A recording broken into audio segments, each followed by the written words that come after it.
Assalamu alaikum, peace and blessings, family. You're tuned in to the Sajdah Morning Coffee Talk, where we talk about life, love, and business. So stay tuned, grab your tea, grab your coffee, and I'll be right back after these messages.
O Allah, guide me among those whom Thou hast guided aright, and preserve me among those whom Thou hast preserved, and befriend me among those whom Thou hast befriended.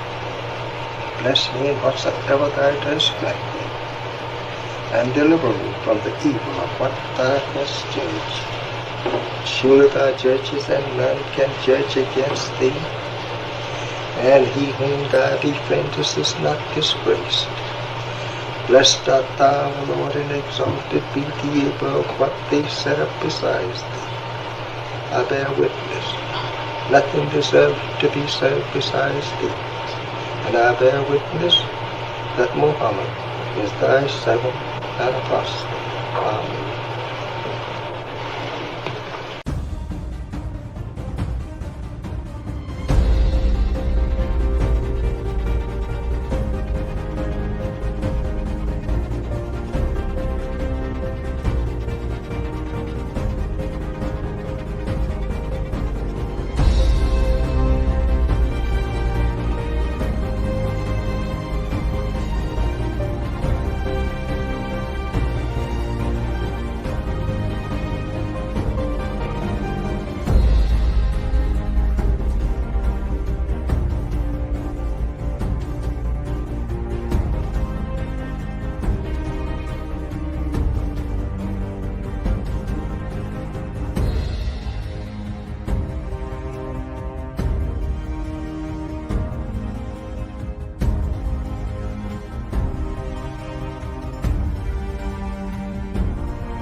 I like that little 70s groove.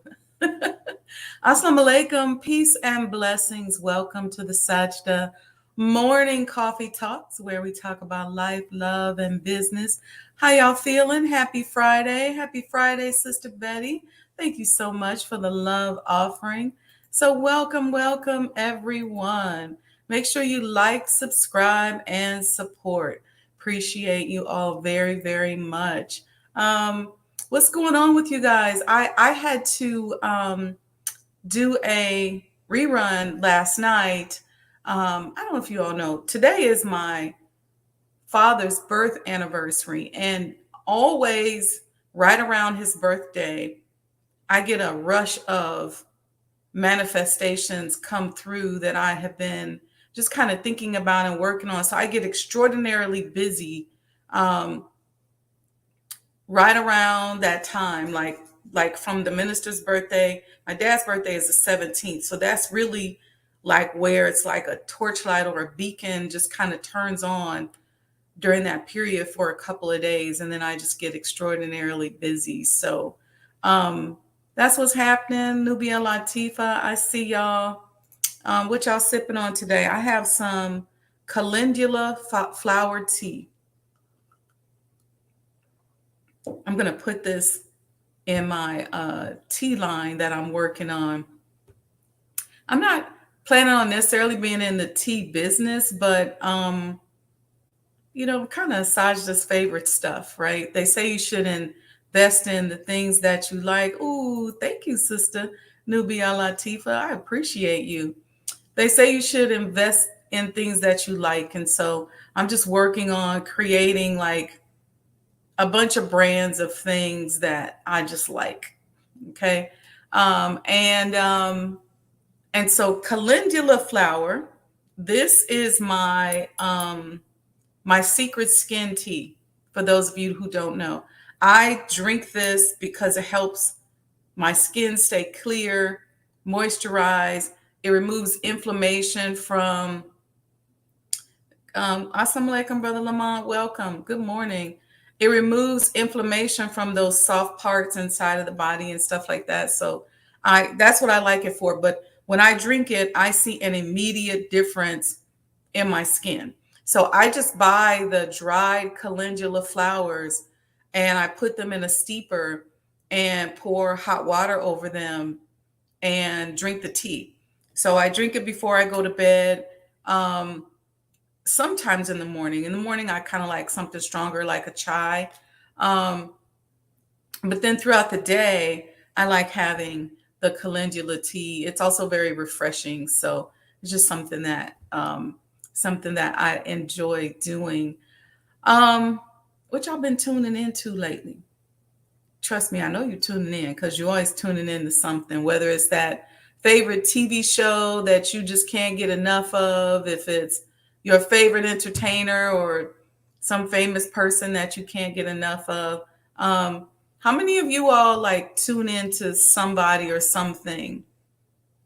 And for some of us, and let me tell you how oftentimes individualized spirituality is, which oftentimes we get mixed up with religion. This is a coffee talk, y'all. We're not necessarily talking about business, a coffee talk. With religion, there's a sameness, there's a uniformity, right? Where as part of the organization, there are things that we do, obviously, that either are ritualistic or just behaviors or vibes or styles or practices. In Islam, we have principles, core principles. And then when it comes to your spirituality and understanding how you as an individual relate to the universe, to Allah, what is your relationship? So within the foundation of what you believe in or what you practice, what is your personal relationship? And I think oftentimes we neglect that because a lot of us believe in God, but we don't believe in ourselves. We don't believe in our personal connection, our personal relationship. And in our study guides, and we have a group of study guides, there's really a revelation given to the Honorable Minister Louis Farrakhan, um, that was compiled and put together by our beloved Sister Ava Muhammad. May Allah be pleased with her. So the revelation coming through him, and um, and she was the one that was kind of used to help organize it and scribe it and receive it from him, right? Like as he's giving birth, she's kind of like the midwife, the birth mother, right? Um, I don't mean that disrespectfully, but I just want you guys to understand the concept.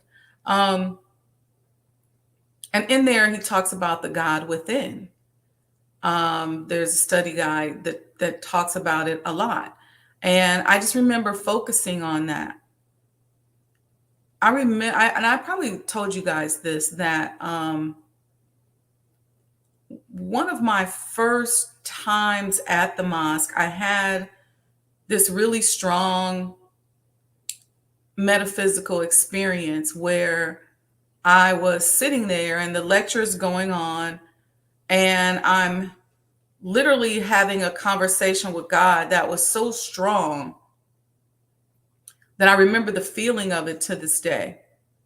And I was having that conversation, and I said to him, if you give me certain gifts, if you give me and reveal to me certain aspects of myself, if you allow me to be your conduit, I will use it for you. I'll work for you. I was having this whole like business conversation with God. I said, I'll work for you. I'll submit. I'll be on the team. And to this day, I see God or Allah as my boss, and I'm going to Him as I'm navigating different assignments and different things that I have to do in the world. I try to connect and go, okay, what did you send me here to do? What did you send me here to learn? What did you send me here to see? Bringing that presence with me, no matter what room I go into, no matter what space I go into, no matter whom I'm around, I'm bringing my team with me. And I got this whole metaphysical team that I work for, and some that help me, some that are angels. And it may sound strange to you, but this is just kind of how I relate from a spiritual standpoint. And so one of the things that I do is I tune in to that energy. And sometimes some of the energy is easier to tune into than others, right? When I was traveling around the country and around the world, and I was begging Allah for some stability and to be stationary, but He was moving me around and giving me experiences and showing me things, and I had to settle down and go, okay, what's next? What are you trying to show me here? I would always tune into the minister, and I would just I would have fun if I knew he was having a lecture, and I would just sit there like the week of and just try to see if I can feel what he's going to talk about, and what he's going to say, what the mood is going to be like. And oftentimes I was pretty close. I would tune in, and I do it with the Honorable Elijah Muhammad. I have the prayer that I show right before the podcast, and I spend that little bit of time right there just tuning into him. And sometimes when I give the opening of the show, I'm a little teary-eyed because there's something about it when I connect and hook into him, I get really emotional. So it's just one of the things that I do.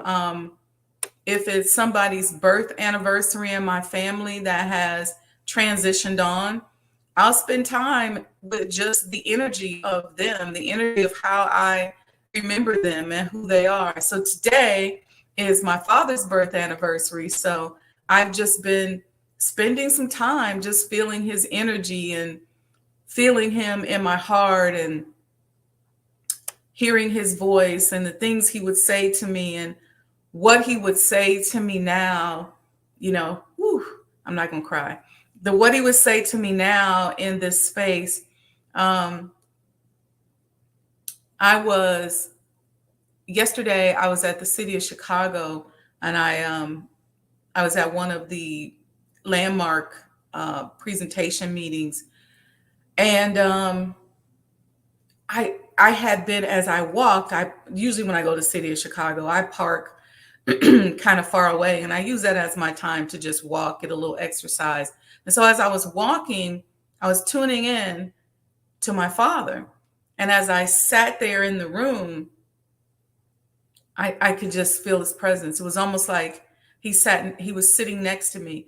And it was just all over the place, right? And I had a person give me a very beautiful compliment that just touched my soul. And I felt like I came to the room with a certain energy that was very inviting. And I was grateful for that. And she was just telling me how she was just silently rooting for me, and how she just really admired me and appreciated me. She was an official, in working in an official capacity, and I really, really appreciated that. You know, for me, growing up and learning lessons that my parents taught me, either through watching their behavior or just being the nosy young lady that I always was. I was always in grown folks' business. I would be dipping in their conversations. And the only person who knew that I did that was my uncle. My Uncle Junior was the only one who knew it. And he would always tell me, girl, go on, get out of here. Pooh. He called me Pooh. Pooh, go on, get out of here. Always in folks' business. He was the only person who knew it. But it was just, one of those things. And I could tell you some stories about how I won't get too much into it, but how, as a child, you misunderstand something that you hear. That happens to a lot of us, right? Some of you all, I talk to you, and you all are going through emotional changes over something that you made up in your mind, or something that you heard, and it's not even true. One of the practices that I have, and this is a spiritual practice of mine, before I make a major assumption about somebody, even if something appears to me to be a certain way, I try to reach out to that person. And if I don't have access to that person, then I try to be careful with the assumption, because the way my spirituality works is that I like my math to be right. And so I do not want to go on an emotional trip, right, behind an assumption, or behind something that I don't know if it's true or not. I don't want somebody else to come and drop a seed on me and send me on an emotional roller coaster, only to find out that I'm off. Because what happens when you do this, and I see this a lot, and I was just talking to somebody the other day, and I got off the phone and really felt bad for her, because I could see where she was making emotional decisions about people and emotional moves, not even knowing it was primarily about me, not even really knowing the truth, not asking me, not even really knowing me as a person, and not knowing how I think or who I am. And so some of the assumptions were so vibrationally off that it made sense to me why the relationship was off kilter. See, because when you're making certain assumptions, and especially when you don't know somebody, and we got to be honest with ourselves, we only know a person from situation to situation. You may have known of a person for a very long time, but you may not know that person. You couldn't tell anybody anything about that person. And so I caution us, because I feel so bad when I see people who live their lives like that. And so part of the way my spirituality work is the math gotta math. And I gotta understand what I'm making assumption about and how I'm moving. So if you know me, and in this particular case, this was somebody who knew of me for a very long time, but doesn't really know me. But there's a connected familiar relationship, but they don't know me. So they don't know kind of how I roll. I very rarely make personal assumptions about people unless I know you and you tell me directly. So I just don't. I just watch. I may watch how you move and watch what you do, but there's a way that my mind works that you kind of have to know me to know how I roll. And people who know me know that. And then I don't put titles on people per se. I'm careful with that kind of thing. If I do put a title, it's really more for, me and you. It's like my cousins down south, right? My cousins down south are that because that's how they support me, like them cousins that come up for the summer and have your back. So you guys will hear me talk about that. But anyway, going back to Dad. So anyway, tuning into him, one of the things my father was always big on was me being confident and using my money in the right way, using it to invest, using it to improve myself. That was a big thing for him. Big thing for him. I remember when I got my first bonus in corporate, he said, you want to put some of it up, but you always want to use it to do something to improve yourself. So that concept of self-improvement, I got it right away when I came in the nation because my father had kind of always talked to me about that, schooled me, whether you need to get your teeth fixed or if you need to, get your hair done, do something, but take that time to improve yourself and stay groomed. So if you know anything about me, I always try my best to stay groomed. And that a lot of that comes from my father having that conversation about me. The women in my family were always groomed, but I don't think we ever talked about it that much. But my father would talk to me about it more so as an adult. So when I would have interviews or get ready to go to presentations, I was very blessed to be able to have a man who saw me in a certain way, who is my father, talk to me about how I looked, how I was presenting, how I was handling and conducting myself. And he was the first person to help me understand that a lot of people relate in business just like they do in relationships. And if you remember the show that we did on con artists and scanners, you got to go back and check that out. We talked in depth about people in business who love bomb and do all of these kind of things. Make sure y'all like and support. Send a Friday love offering. Let's see who we got in the chat here. I see y'all talking. Okay, Brother Lamont, we gave you the greetings. So I've been dealing with what you said. Yeah, Sister Nubia Latifa, it is real. Believing in God, but struggling to believe in myself. That is a interesting thing because in the Nation of Islam, we say we don't believe in a spook God, but we do. A lot of us do practice spook God in a spiritual way. We say we don't believe in it. We say, okay, we believe God is a man, came in the person of Master Prophet Muhammad.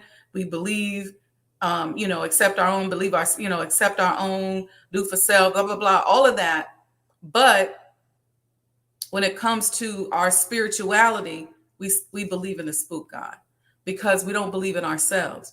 We believe in God out there, and we believe that God out there is going to do for us what we should be working on doing for ourselves, and not really understanding how to interact with God, that supreme power, with the universe, because once we accept and understand that God is a man, a lot of times we get lost. And so for a lot of us, because we've been groomed to believe that God is a spook, something out there that doesn't touch us. But one of the things to remember, and I always freak people out when I say this a lot of times, but I'm a God with a little g. I was made in his image and likeness. So if he's a God, I'm a God. No, I'm not the maker, the owner of the universe and all of that, but I'm a God. And so understanding the responsibility of being a God, understanding the way we have to conduct ourselves as a God will help you with when you're struggling to believe in yourself, Sister Nubia. So for a second, take the focus off yourself, but focus on the leadership skills that you have to have and the self-improvement process that you have to go through in order to be in the image and likeness of God. Okay? Not because the slave master told you to behave. See, some of us still believe in the spook God, the master slave. So we behave a certain way because we want to gain favor from the master. That's not what we're talking about here. What we're talking about is being able to make things happen within our own lives so that we're not sitting around hoping, praying, waiting. Okay. In the Christian world, we say God is good all the time. God is real. But a lot of us really don't believe that. We say it, but we really don't believe it because we don't believe in ourselves. That's the first thing. See, when you don't believe in yourself, then that means you can't really have the right relationship with God or Allah or the universe, because that is who made you. That's how you're here and why you're here. And so with that comes a level of responsibility that extends beyond favor. Right? So that's who you represent. So when you kind of hack your mind to get a little bit and go, look, I work for God. I work for the supreme being right now. And what does that mean? I have to present a certain way. I have to be a certain way. I have to act a certain way. I have to conduct myself a certain way. Why? Not just because of who I represent, but because of who I represent. Hope y'all caught that. But also because I got to be in the right vibrational space to receive the messages. See, when we're around here not believing in ourselves, we can't receive the messages. And then we walk around murdering other people because we don't believe in ourselves. Y'all like, what? Yeah, murdering people, gossiping, making incorrect assumptions about people, manipulating people, mishandling people, lying on people. Some of us are so daggone insecure that we make up a whole bunch of lies in our head just to get attention. Just to get attention. Or if we hear something negative, we can't wait to roll with it because we need attention. When in essence, if we understand who we are and whose we are, then the business of self-improvement and ascending into the bosom of the one who is in charge, who's handling the universe, who's managing the universe, the one that we say we believe in, if we're connecting and tuning into that, we don't have time, nor will we even risk murdering somebody else. See, I ain't got time for you and your negativity, your gossip, because I'm rolling trying to keep up with the assignments that they're giving me. So I don't have time. But if you are doing the same thing, and I can look over and I see you rolling too, and sometimes our projects collide and we working together, and I can support you and you can support me. I'm looking for ways in which I can better align myself. I'm always looking for ways. It's like I got a radio up here going doo, doo, doo, doo, doo, doo, trying to figure out. So if I go around certain people, I'm like, whoa, okay, no. I'm gonna be off if I go over here. Let me move over here. If I go to a certain location, oh no, that ain't the right frequency over here. Let me get back. Because I don't want to lose communication with my boss. It's like if you work from home, you can't turn your computer off because they need to send you a message or you got to answer the call. Same thing with God. I can't turn this off because I got to be able to answer the call. I'm on call 24 hours a day. This is my life. I'm here to do what it is that he wants me to do. Hope we get that. I hope this is helping. Okay, who else we got here? Alicia says, Walaikum salam. Assalamu alaikum, dear sister. I'm saying Walaikum salam to you.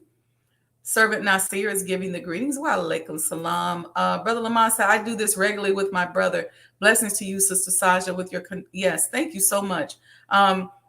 Connecting and just seeing what would it be like. Brother Lamont said he missed his Uncle Junior. Oh my gosh, I'm blessed to still have my Uncle Junior with me. Yep, the math ain't mathing all the time. Sister Monica says, Assalamu alaikum, blessed and prosperous Friday to all. Thank you, sister. Believe in self and not a spook God. That is resonating with y'all this morning, right? A lot of us believe in God. We put on the uniform. We go to church. We go to mosque, but we don't believe in ourselves. We waiting to get chose. We jealous when we think somebody else got chose. It's not that they got chose. We all are chosen. So the variable of being chosen is a constant. If you know anything about mathematics, that's a constant. It's off the table. So now it's about who's tuning in to why they got chosen. So it don't make it's no good in you being jealous of the next person. You don't got to lie on nobody else. You don't got to try to be up in nobody's face. And as I mentioned at the beginning of this show, I always try to make sure that my math is mathing because I want to be clear as to why the God chooses to interact, why the God in me chooses to interact with the God in you. So because I want to be clear on that, I want to make sure my math is mathing. So I can't be around here making assumptions about you because then I'm going to interact with you in a way that is not intended. You know, even sometimes in families, you may have somebody in your family that you've known and seen around all your life. And then all of a sudden you feel like, man, our paths cross a lot closer. Or sometimes you have, I have one cousin, we've been like best friends since we were young. And the minute we met each other, we just connect. We stay in tune with each other. But my point being is that if you get your math right, then you can understand what's my next assignment. And so I'm always asking Allah, what's my next best move? Where do you want me to go? What are we doing? This is what I think. And I talk to him like a boss. What do you want to do? This is what I'm thinking. I don't know if I'm right or not. And every time it comes, sometimes I'll say, man, I have no clue. I don't have an answer to this. And I guess if you don't find a way to give me the answer, it's not going to happen. So I got to just sit down and be quiet because I don't know. I do that. Or I may say, look, I see this clearly. I think this is what I'm supposed to be doing. And I'm moving and having that conversation. But the belief in myself is so strong that I can bet on me. I can bet on me. And then I'm very careful about not adding too much contrary or negative stimuli into my life or into my circumstances, because that's going to throw off my ability to tune in and hear and receive. So again, remember, I'm at work, I'm on assignment, I'm always waiting for what it is that Allah wants me to do, what he wants me to say, who he wants me to smile at, how he wants me to hug somebody, whatever it is. Maybe something subtle, it may be something big, who he wants me to help, who he wants me to have a conversation with. So I'm very mindful that I got to stay tuned in, tapped in, and turned on. We don't practice the reality of Allah. No, we don't. A lot of times we don't. We want to start businesses. We sitting up, we want to do stuff, but we never take a step. Listen, the Holy Quran tells us that if we take one step towards Allah, he will come at us flying. How do you take that step? You take that step by first tuning in. Your thoughts have to be in the right space. That's how the flying begins to happen. And he will move you so fast, you'll skip steps. He'll move you so fast that you won't even know that you're already at a certain level. You'll be thinking sometimes in your conscious mind, like, I got to get to this level, or I need to move to this space, when in fact, you're already there, because that's how fast he moves when you're interacting like that. And you got to believe in yourself. Got to believe in yourself. And you got to make the connection that you and Allah are one and the same. Because were it not for that energy flowing through you and I, we wouldn't be here anyway. If we can't breathe, then we're not here. So as we're breathing, that's why meditation and breathing exercises are important. And when you're taking those breaths, understand that you're moving that God force through your body.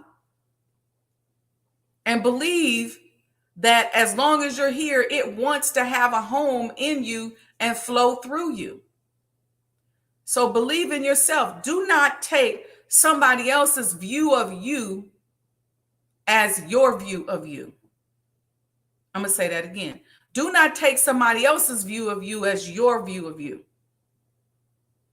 Unless that person's view of you is so high that it's forcing you to rise up and it's something that God is using to help you get there.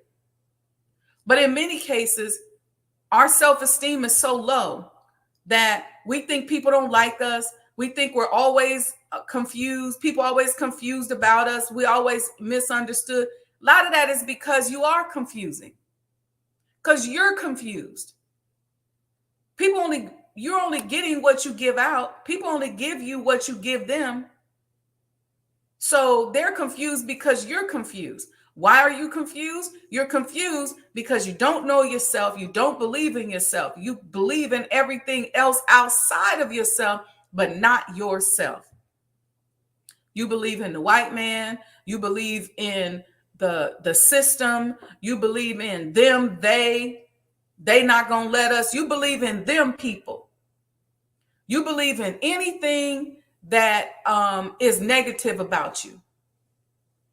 You notice that? Why is it that those of us with self-esteem believe in anything that is negative about us? If somebody tells us, look, you're beautiful, you're smart, you're strong, you're on the right path, we won't believe that. But if they say, look, you ain't about nothing, you low down, you're not really a believer, you're not really a Christian, you're not really a Muslim, you're not really a business person, you're horrible at relationships, you're not a wife, you're not a husband, you're not a father. If they say that, we believe that. That goes in and we start mathing off of that. You see what I'm saying? So that BS gets deposited up inside of us. We hear it, we take it, ingest it, and then we start making calculations off of it. So here you got this false pretense that you've ingested into yourself, And what do? You start mathing off of that. And you wonder why you're not reaching your potential. You wonder why people don't understand you, because you're confusing. Because you're ingesting false information and relying on it as if it was the truth. You didn't check to see if it was real. Somebody said, "You're not a good cousin." And you took that and you ran with it. You start responding. How did you start mathing off of it? You start reacting to that person as if what you assume is correct. Man, that's the worst way to live.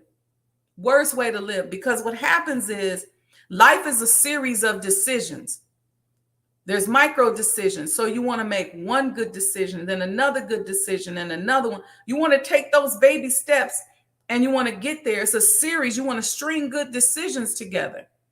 But what's happening with a lot of us, we're making decisions and they can't be good because our premise is wrong.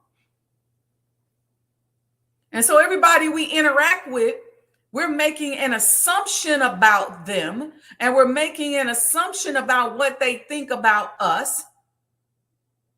And we start trying to math off of that, and that ain't working. Okay, Brother Hoyle said 100. All right, praise be to Allah. Spiritual assassination, that's right. Sister Monica says, yes, we must truly believe that ye are all gods in order to truly gain mastery and manifest our life's destiny. I am still a work in process. We are all a work in process, sis.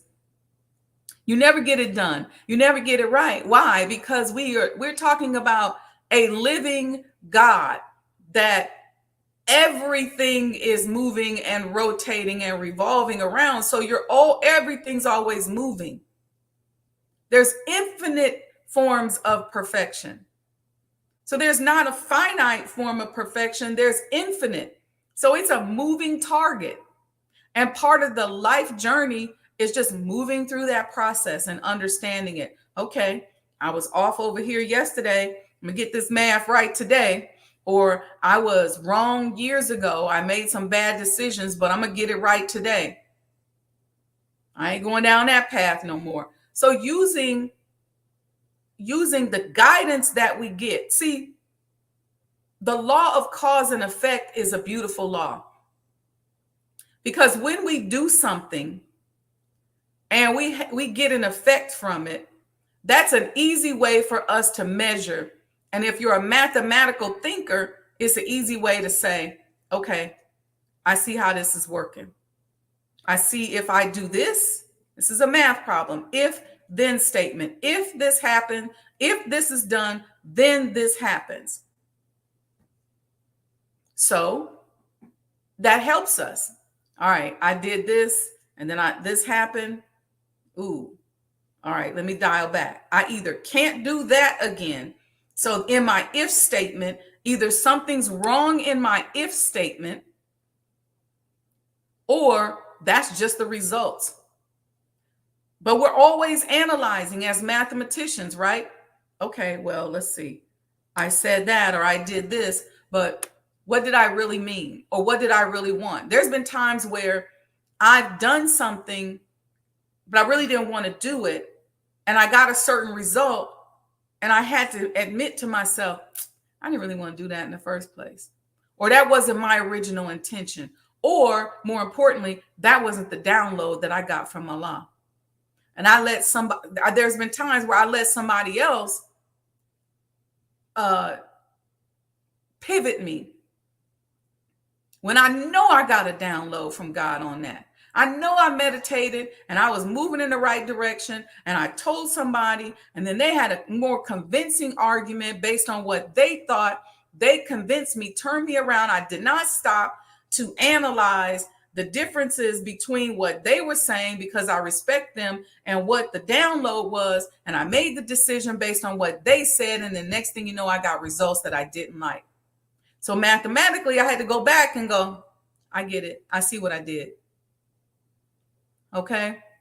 Let's see who else we got here. I see Brother Michael Muhammad has joined us. Wa alaikum salam. Thank you. Thank you. All right, but let's see. Somebody said, you are right in exact being an entrepreneur all my life and going from me being the boss to Allah being the boss was a great transition and the reward of peace is great. Yeah, it is. That's the and then here's the beautiful thing. Then you're not trying to make a God out of somebody.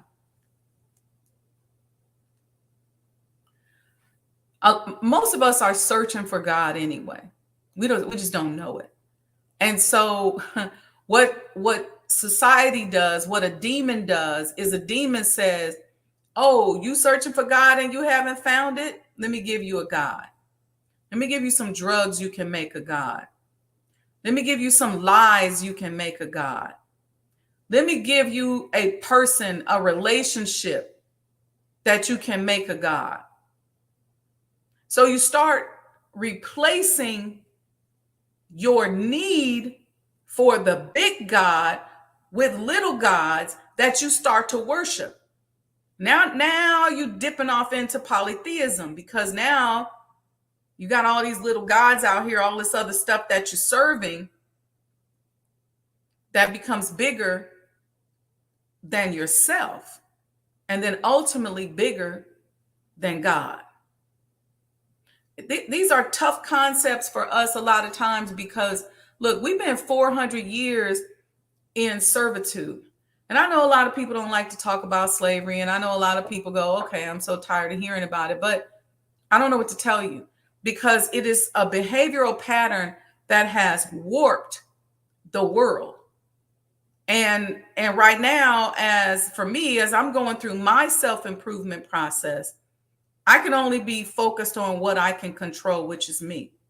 And so unraveling the psychology of slavery is very, very important to me. So, because I realize it's a recent, short history in a longer history that I've been connected and active as a being in this universe. I'm gonna get real metaphysical on y'all right now. That little short 400 year or so period of time is just that. It's short. So I gotta connect with being a God, with being a manifester, with being able to build pyramids and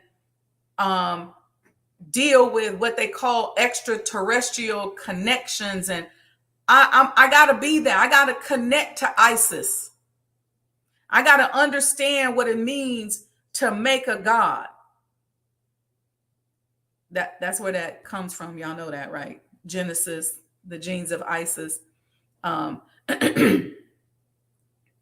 got to understand that. I got to understand what it means to connect to people in my historical line so that I can understand how they thought. And it becomes clear to me that I am not this 400-year-old slave.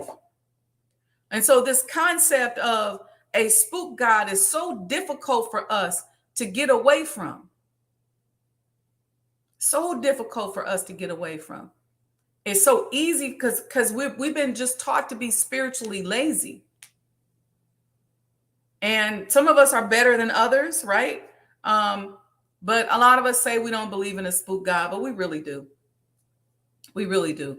Not only do we believe in a spook god, we believe in that spook god more than we believe in ourselves. And then out of our mouth, we say, God is a man, I bear witness, blah, blah, blah, blah, blah. But then in our actions, we still waiting on the spook god. We're waiting for the spook god to help us lose weight.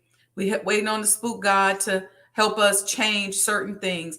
But did you know that when you, and I'm speaking specifically regarding the teachings given to us by the Honorable Elijah Muhammad and the Honorable Minister Louis Farrakhan right now as a mannerism and a way of civilized behavior that's going to help you function and move like a God on this earth.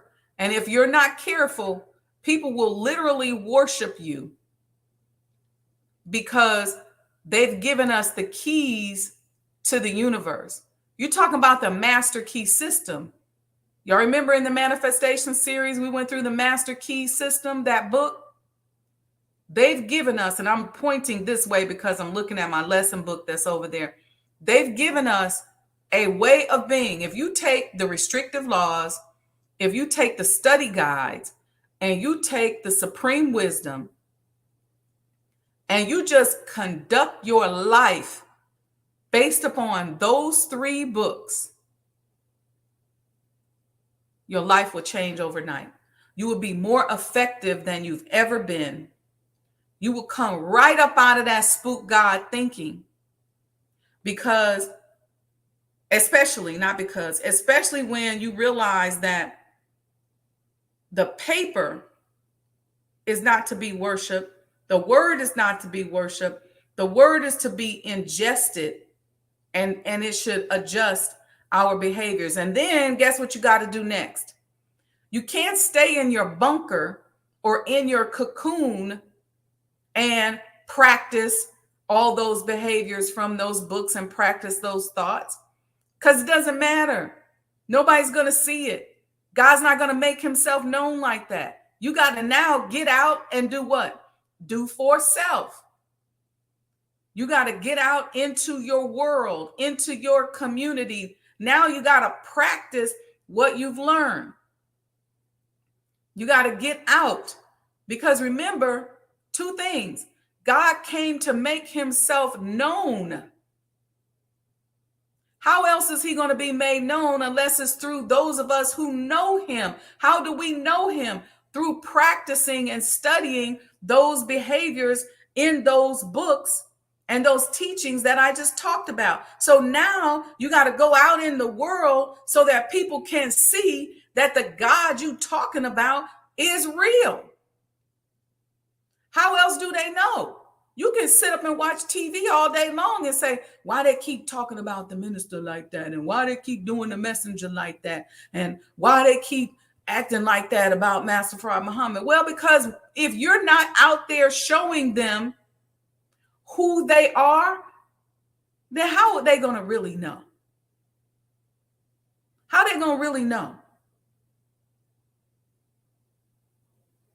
You got that's the spook God piece. God is real. You got to get up, get out, get off the couch, and go be. Go and be. Be who it is that you say you are, and what you're studying to become, and practice it. You have to practice it. That's why we say Islam is a way of life. And it's something that when we go out into the world, we can make friendship in all walks of life, because we know how to conduct ourselves. We know how to interact. We know how to be leaders. We know how to be examples. We know how to be safe spaces for those who are navigating out here in a world where things are chaotic. I see myself as a drink of water when I go into certain environments, because I'm not bringing no ratchetness. I'm not bringing no lying. I'm not bringing no cussing and acting ignorant.